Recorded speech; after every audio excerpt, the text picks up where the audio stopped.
Welcome to Follow Me to the MROP, a podcast dedicated to the journey of the masculine soul and the transformative power of initiation. My name is Brian Mueller. I live in suburban Dayton, Ohio, and I made my rites at Pilgrim Park in Illinois in 2014. I'm your host, and in each episode of our show, I'll sit down with one man who has made his rites, and I'll invite him to tell his story. This won't be an abstract explanation or a theological lecture, just a real conversation about what it was like to cross that threshold at the rites and what changed afterward. Before we begin, a quick word of gratitude. This podcast is brought to you by Choosing Presence. We believe that the greatest gift a man can give his community is his own presence. In a world of constant distraction, Choosing Presence provides the tools to help you stay grounded in the now. If you'd like an easy way to begin learning about the practice of presence, you can download the free Practicing Presence app at choosingpresence.org/app. Now, the Men's Rites of Passage, or MROP, is an experience designed to help men move from the first half of life into the second, shifting from a focus on ego and achievement to a life of meaning and soul. On this show, we just don't talk about the rites in theory, we talk to the men who have walked the path. Today, we are joined by a man who has made his rites, and we're going to hear exactly what that journey looked like for him.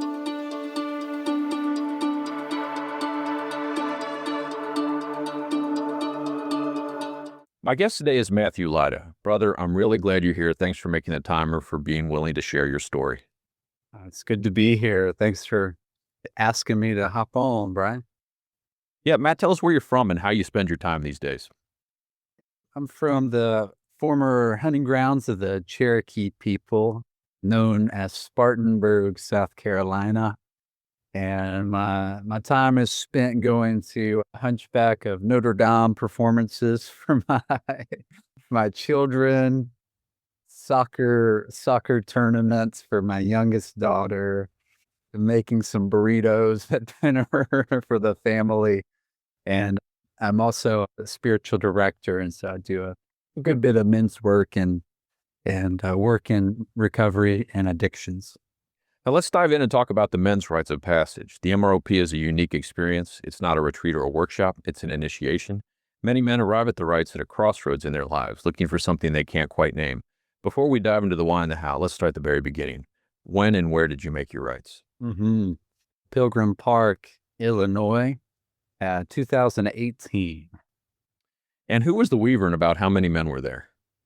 Yeah, the weaver was a man named Jim Clarke, and the ritual elder was a man named Joe Lonergan.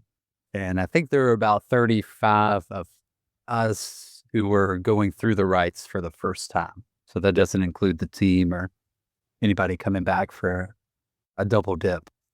When you think back to that weekend, what's the first image or memory that comes forth for you? Oh my gosh.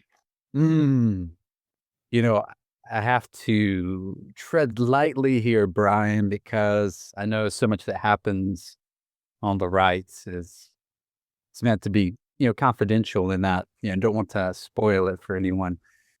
But it's like a cornucopia of images, like a group of men, some things I saw in ritual, some like key moments, my day out in nature. So it's this whole patchwork of moments. And when you think back to that weekend, just generally speaking, how was that entire weekend for you? Yeah, it was challenging.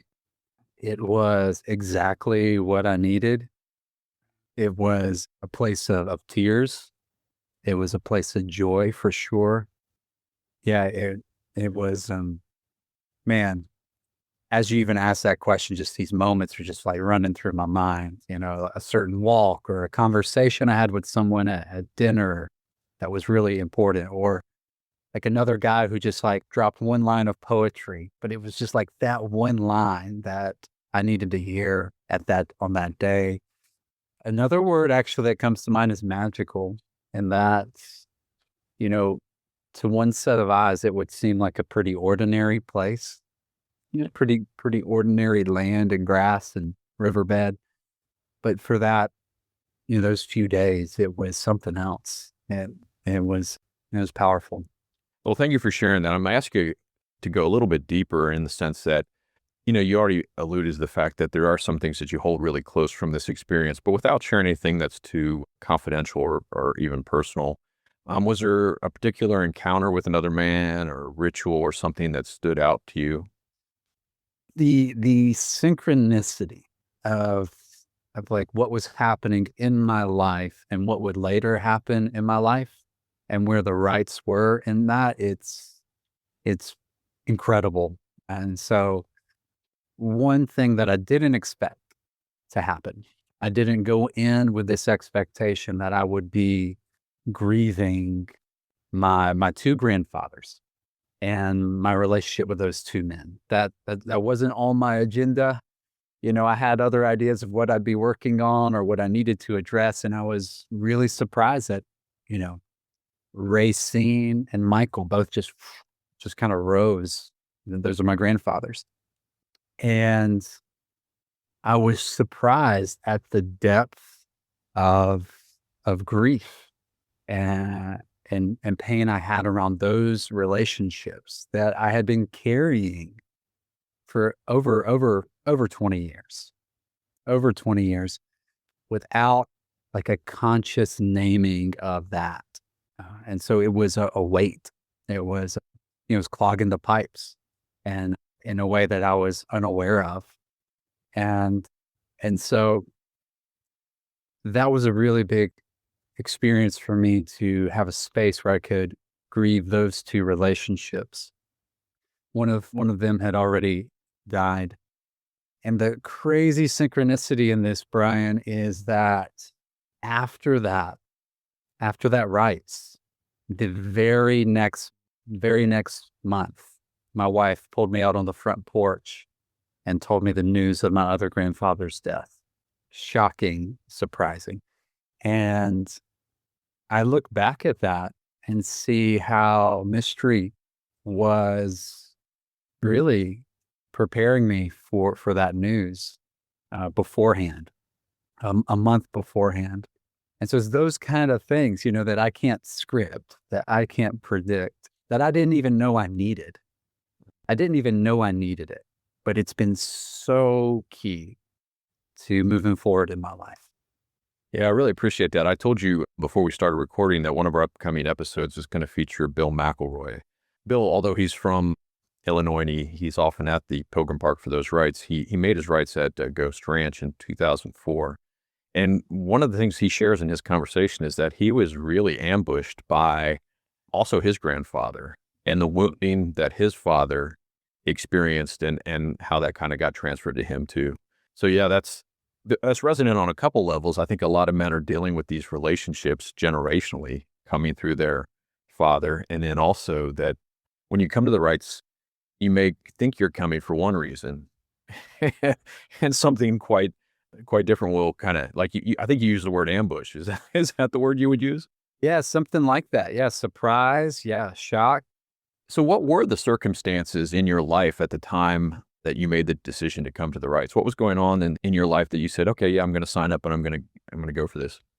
hmm So I was around 32, so still barely into my early adulthood.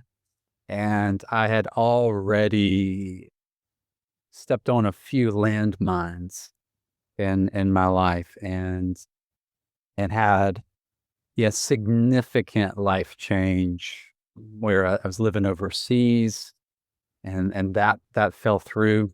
My whole family and I were living in Southeast Asia, doing some important work there and big dreams, really big dreams there, and just the bottom fell out of that. And so dreams interrupted, like high hopes, and then just boom, just complete collapse. And that had happened a couple times already, like some really big moments where, especially inside of my marriage, where I had really left my relationship in ashes, just really on the verge of just everything being done. And my wife and I had been separated for 6 months in 2016, trying to figure out if we were going to get back together. And with 3 young kids at that time, around 2, 4, 7-ish. So, as some I don't know who said it, but something like the full catastrophe. It's you got a job, you got kids. It's just life is full on, all the responsibilities. And another thing was happening to me, Brian, that again that I did not foresee coming. And it was a lot of my closely held religious beliefs that had served me for, a good 30 years were beginning to lose their grip on me. And I was in some sort of like free fall of just finding myself no longer resonating with some of the language and the ways of being that had served me in my adolescence, in my early childhood, later childhood, and maybe earlier adulthood. And so, for example, this is the synchronicity again, like what happens before the rites and what happens after the rites. I had read a book like right up before the rites called The Dream of the Earth by Thomas Berry. And it just like this other thing just kind of poking at my worldview that was kind of crumbling, and so I was really in the midst of a paradigm shift of I come from the Christian tradition and a particular strand of that tradition, a particular strain that would be Southern Baptist. And so, yeah, I was really in a place of, okay, what do I hold on to?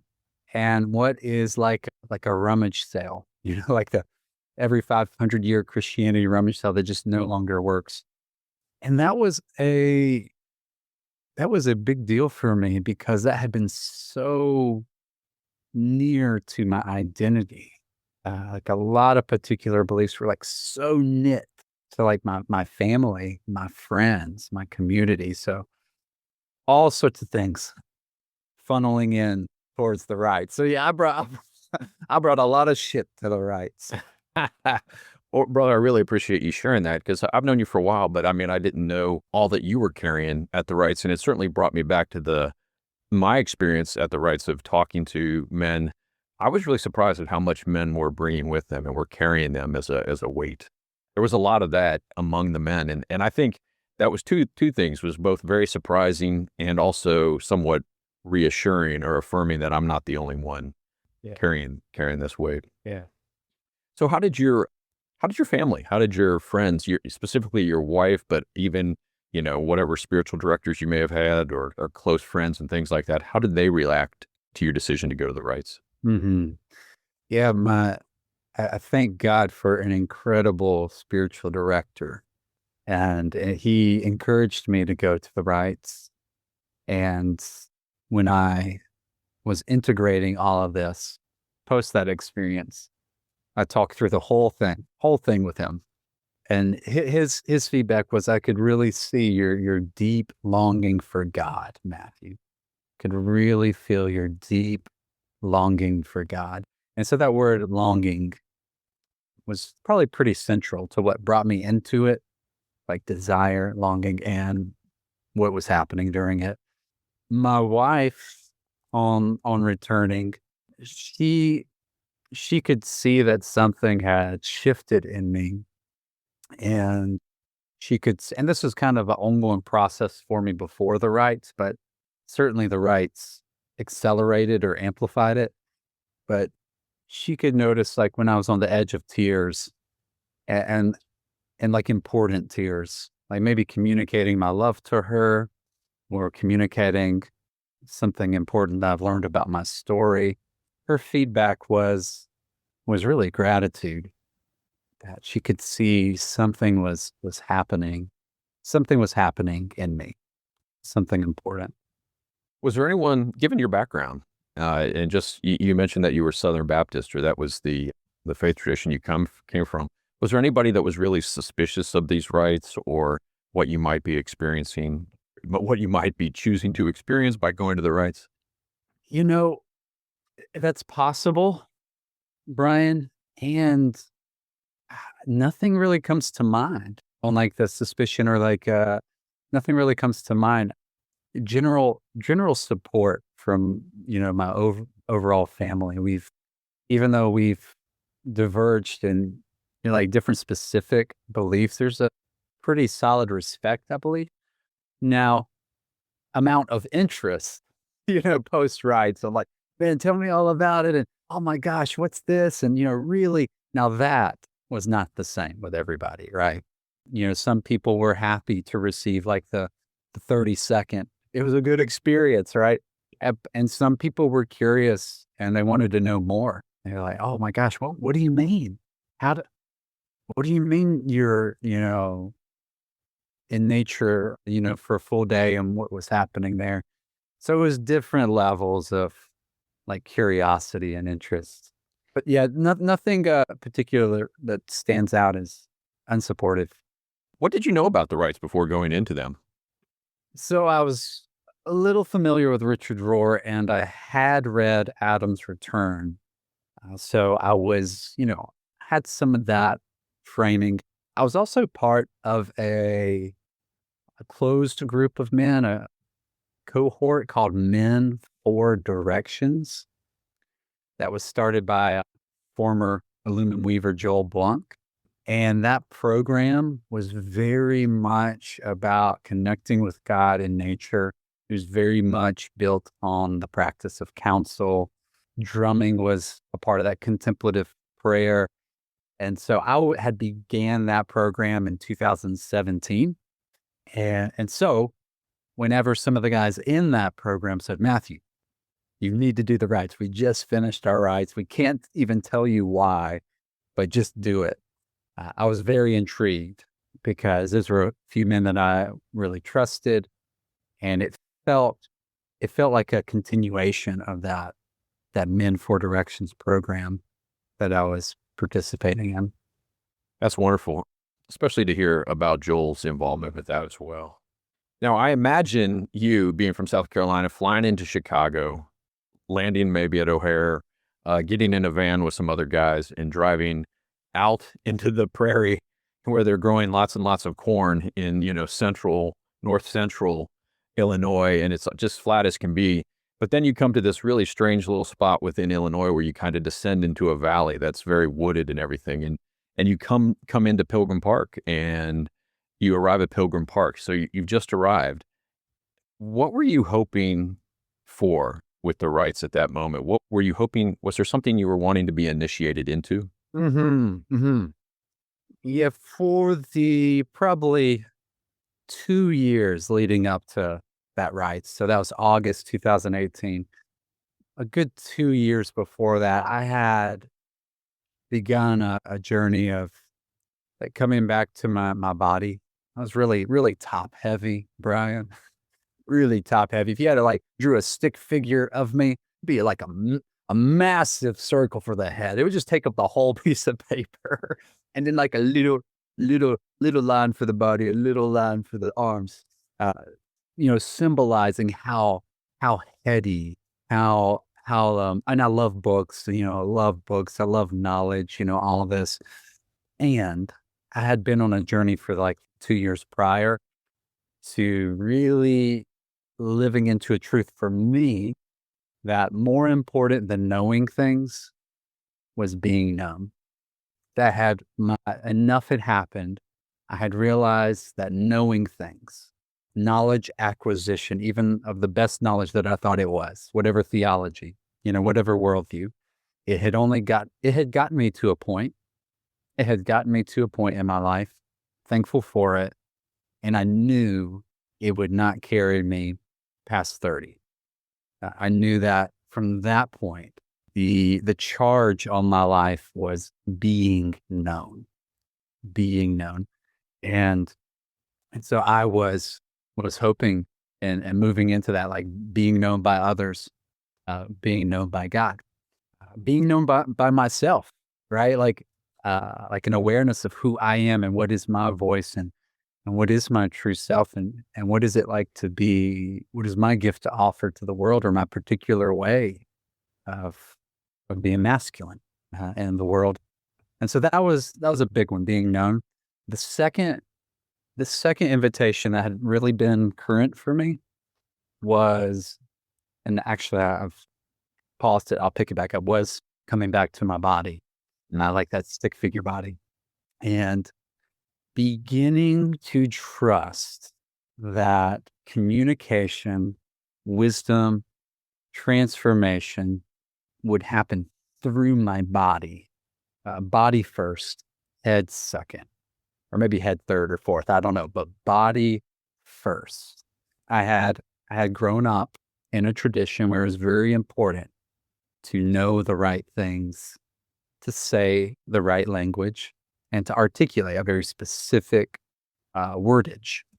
But those 2 years leading up to the rites, I had found that I needed to recover my body intelligence. And I found that happening at the rites. I found that there's so much that happens there that speaks to the body and maybe even bypasses my thinking brain, like things that are beyond my understanding. And things, for example, I'll just give one example. At one point in the rites, I went by myself and I laid down in the creek bed, dried creek bed, and I just wept. But I purposefully laid face forward, face down, right, prostrate on that creek bed. And when I did that with my body, then the unloading happened. So I couldn't think my way into a new way of being. I knew that my body, things would need to happen with my body, whether in ritual or in nature. And so that's what I went into the rites hoping, and just like recovering my relationship to my full self. Yeah, thank you for that. That actually stimulates something I haven't thought about for a long time. I made my own rights when I was about 40, and I used to say right around that time that I knew that the thinking that had got me to 40 was not going to get me to 80. Yeah. Yeah. Yeah, and I may be far enough beyond that now that that doesn't come to mind much anymore, but at the time I had that real sense, and your own experience kind of rekindled that memory for me. Was there anything you were fearing as you headed into the rites? Yeah. The inner critic voice in my head would say something like, "Hey, Matthew, don't miss it. Don't miss it. Do it right. Do it right. You came here for a reason. So get the revelation." So like a fear of like missing what I needed to hear, like missing what I needed to see, like what was there for me. I didn't let that drive, but yeah, there was a little bit of, which can kind of sometimes feel like pressure, right? Or like over, exerting because, don't want to miss it. But whenever I noticed that, I just would journal about it and maybe just let it go, let it go. Yeah. So the rites, you got through the rites experience, you spend the weekend there, the closing ritual happens, it's time to pack up, leave, head back to the airport. How were you feeling kind of right in the moment as you left Pilgrim Park? Oh my gosh. Oh, okay. So this is hyperbole, but the song lyric comes to mind. It's I came here with nothing. I left here with everything. Came here with nothing. I left here with everything. Hyperbole, but because I didn't go in there with nothing. That's not true. But coming here, leaving with everything, that was a sense like so connected, so known, like so seen, like a almost like a shockwave of energy, like just been like shot right through me. I mean, gosh, I don't want to overstate it, but just like almost like a new man. Like I had a sense that I had crossed a significant threshold, like something significant had just happened. And I wouldn't be spelling it out for a few years to come. But this sense like I'm so glad I did that. I'm so glad I did that. I saw things that I needed to see. I heard words I needed to hear. I met people I needed to meet. I cried tears that I was only going to cry there, that had been begging, to be, poured out, and they were. So a sense like that of leaving with everything. That's powerful testimony. So, now it's been about 8 years or so since your rights. What has changed in your life, practically, relationally, spiritually? Everything. Oh, man, Brian, what has changed? Sometimes people will ask me about, how did you become like this, Matthew? I don't know if that's a compliment or not. Or what happened to you? I would say there is, in the last 8 years, a growing childlikeness and innocence, which is so paradoxical because there were so many tears, so much suffering, so much anger. And so, yeah, just the flip side of that, like a new love for life, like like I am in love with life. What has changed in the last 8 years? Ooh, man. Oh my God. My wife and I are about to celebrate our 20th anniversary, not too far from now. And I can say that it has never been better between the two of us. It's like a old line of scripture. It says, I'll restore to you the years that the locusts have eaten. It's an old prophetic line in scripture. And that's what it feels like. It feels like so many years that were eaten away by my false self, by just living closed off. And it feels like those years are being restored in a big way. And yeah, could say more, but it's a big difference.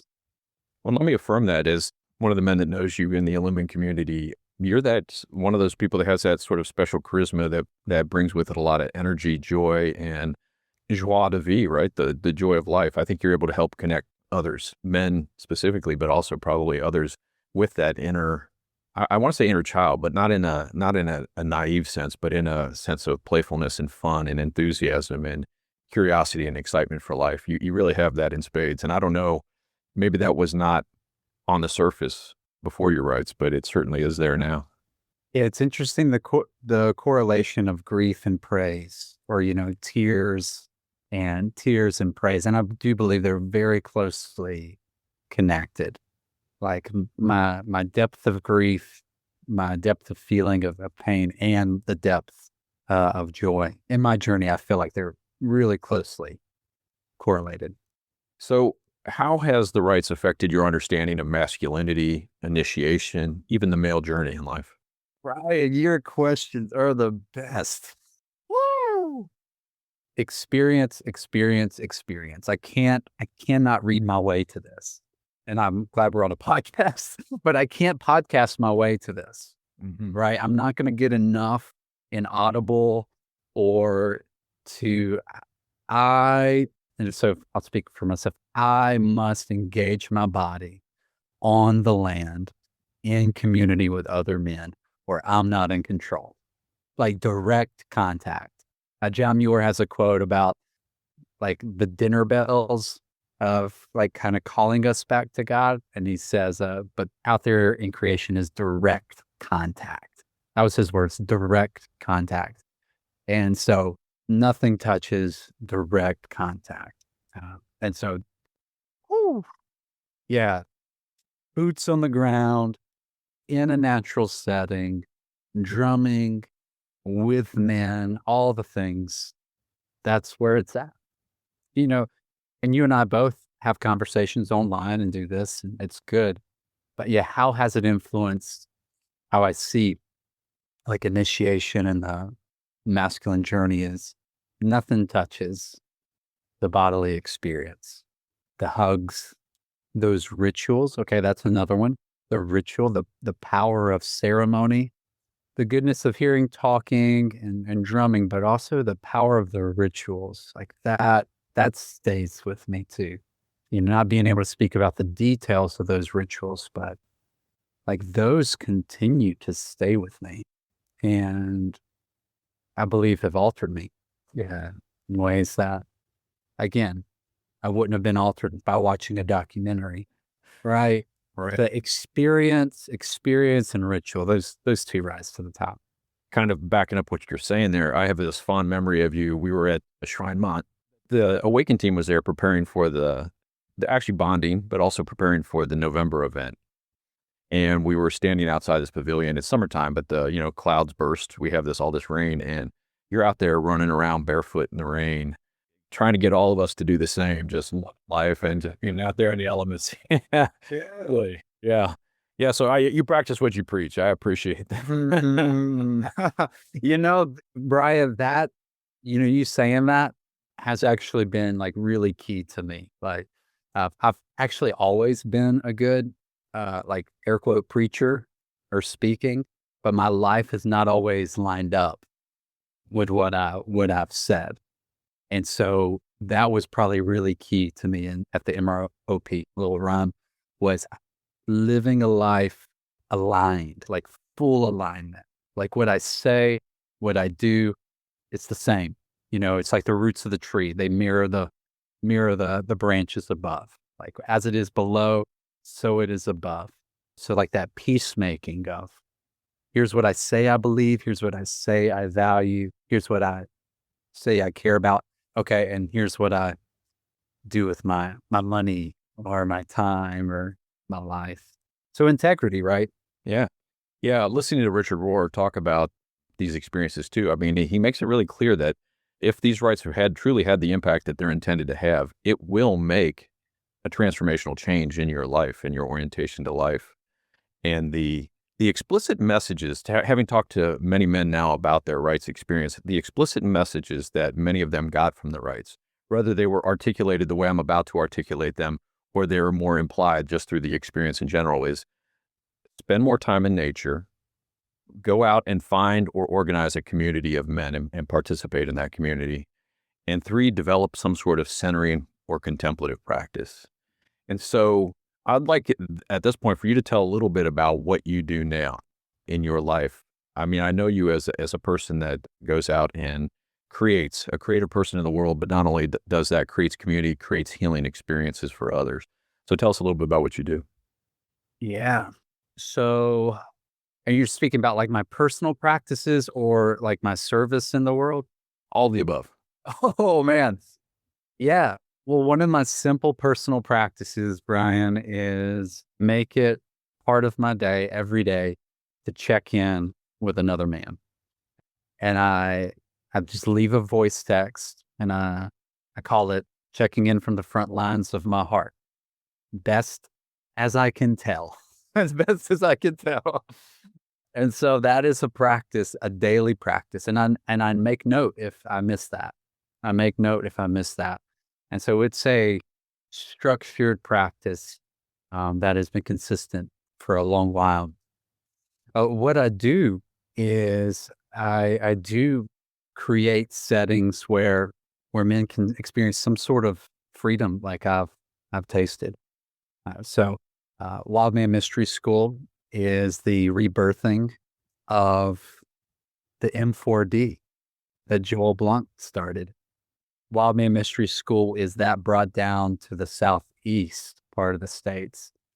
And I had a conversation with Joel before he died, and I said, "Hey, I want to do this. I don't even know how I'm going to do this." This is a few years ago, and he's Matthew, take it and make it your own.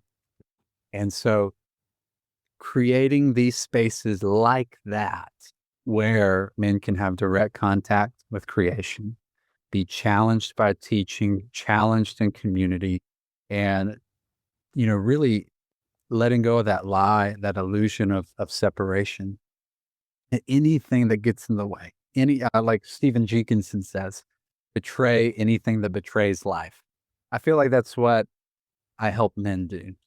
I help them to be betrayers of anything that betrays life, right? Whatever gets in the way of flourishing, of life abundant, we betray that. And so I also do a good bit of work with men around problematic sexual behavior.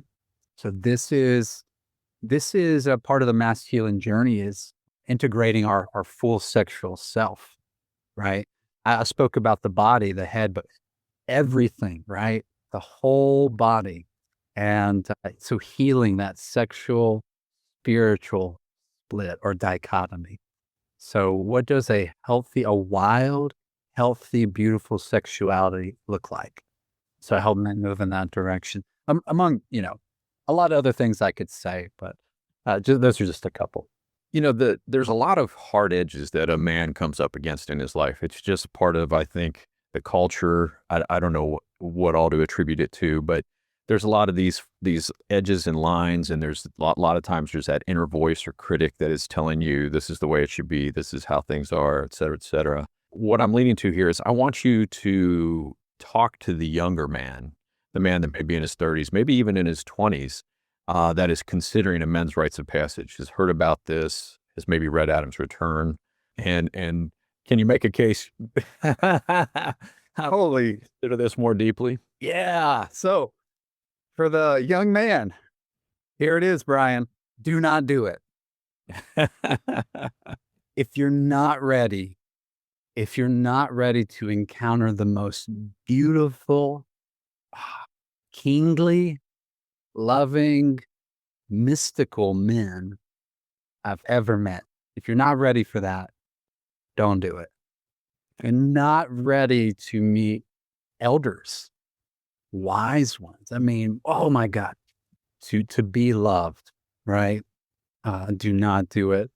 If you're not ready to, embrace the world, embrace others that are different from you, right?